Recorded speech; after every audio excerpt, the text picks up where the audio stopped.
start the morning. What a beautiful speck. You saw in the last episode, we got off to a real early start, fishing the shallows with top waters and light jig heads over the grass. It was just right over there. And on the way home, Jeff and I made one quick little drift on the twin span because the conditions were right, and I'll go over what that is. And we bumped into some really beautiful trout, just like this one right here. And this is where we're gonna start the morning off today, as we found them here just yesterday. And we're using big jig heads, half ounce, as this is deep. And I'm using the 3X shad right there. That's the pink Cosmo. And we're gonna catch what we call the blackbacks, the big black speckled trout, the dark ones. Here we go.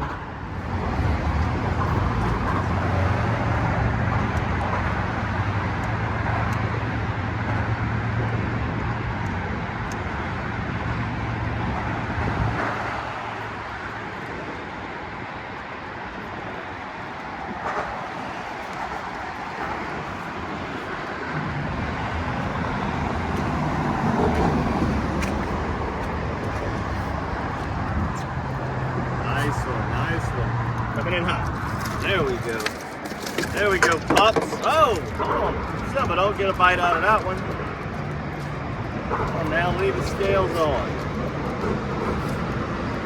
All right, so I said we came because the conditions were right. What that is a light incoming tide. That's my favorite time to fish this southern part of the twin span. So if you're ever on the trestle or mid-lake on any bridge and that tide starts petering out and you can barely tell if it's coming in or going out and you don't know, right here on the very south end of the twin span, there's always tide.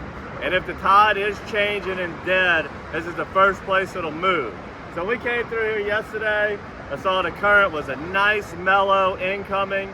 So today we decided to sleep in a little bit as the tide was slowing down as the day progressed. We get out here, got a nice mellow incoming, perfect situation, perfect time to fish here, and these big beauties are sitting right behind the poles. And I'll go over the technique of exactly how you want to approach each pilot and where these fish are setting up. As they'll stage up in the same spot on each pole, you got to figure out where that is.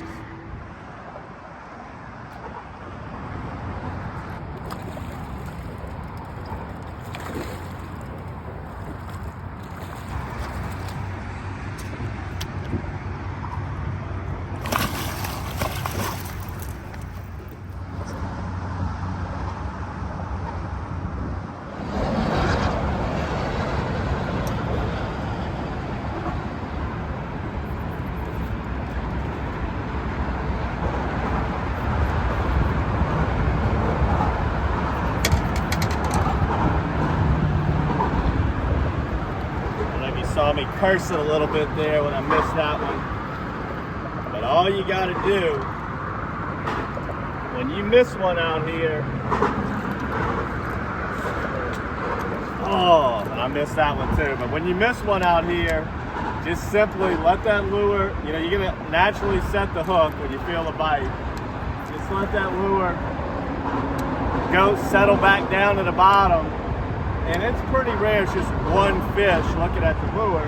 So if you hook one and the lure pops out, I got a few more. And the reason I'm reeling this in is because I can feel my tail's down. You'll feel a little bit more resistance when they pull your tail down. So if you feel that, reel it in. But what I was gonna say before, I missed that fish, and then I knew my tail, it felt like my tail was still intact. So I just simply dropped the lure straight back to the bottom and ended up catching, like right here, I missed that one. I'm gonna drop it straight back down and try to get it right back in the strike zone. 5 out of 10 times or so, you'll have another one come up and grab it. So if you feel like your tail and your lure is still straight, see, couldn't really tell that time. That's probably why I didn't get another bite. But if you feel like it's still on there good, just simply drop it back down. And like I said, 5 out of 10 times, they'll hit it again. And if you feel like the tail is pulled down, hurry up and reel back in and try to throw exactly where that bite came from. I have to reposition the boat here. Maybe we'll just come back in a minute.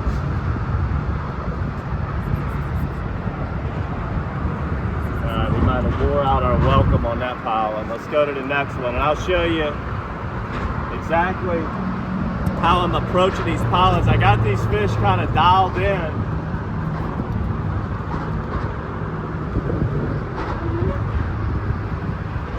On where they're hanging out, where that is, the tide's coming in. They're not up in the poles like they can get. They're right off the edge of the last one. So I'm kind of throwing it right past the last pole, letting it get down to the bottom, and then once it does, I'm kind of jigging it right in the little eddy break that the last pilot's making.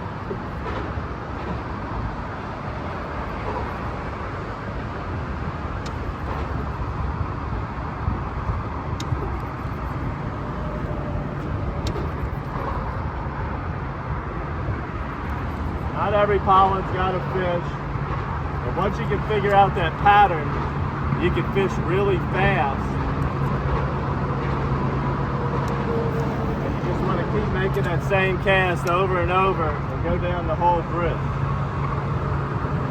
It takes about 12 seconds to get to the bottom here. It's a little bit deeper here than it is on the other bridges. That's why I like to use that heavier jig head.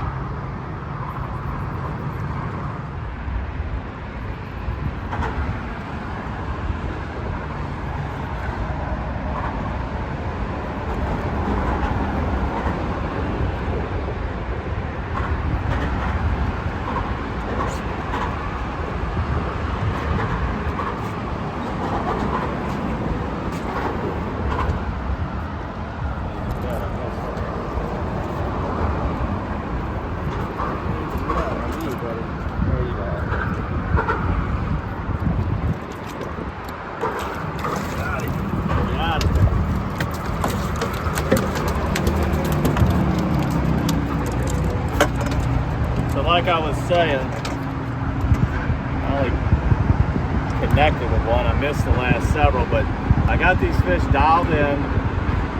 They're hanging out right behind the last bridge pilot.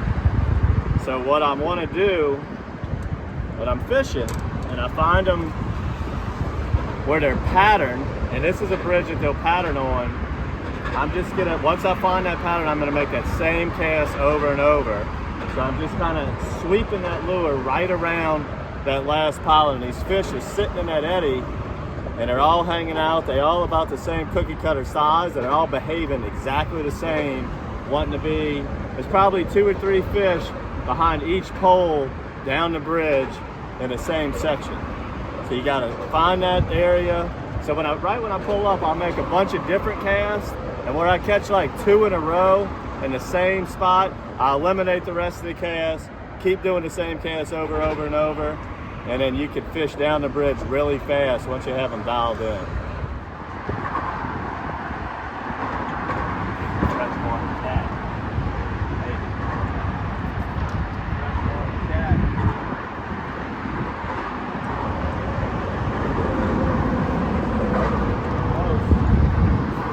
Mr. Drummer Man. That's a very, very common bycatch right here. This is a great eating fish. These will kind of psych you out a little bit, make you think you got a 5-pound trout for a second, and then you feel him digging. I thought that was a freshwater cat. I was pretty confident it wasn't a trout, but nevertheless, great eating fish and little small drum.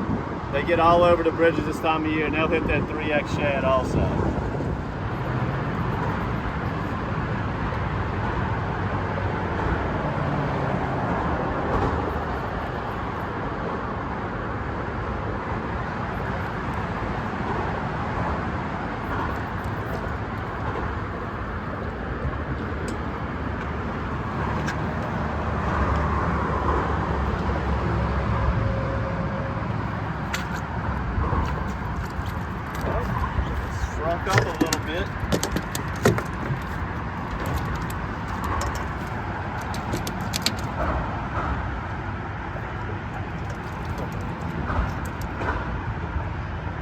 little bit smaller fish, as the first few were big giant hammers, but nevertheless another keeper. Just sweeping it right down them poles again.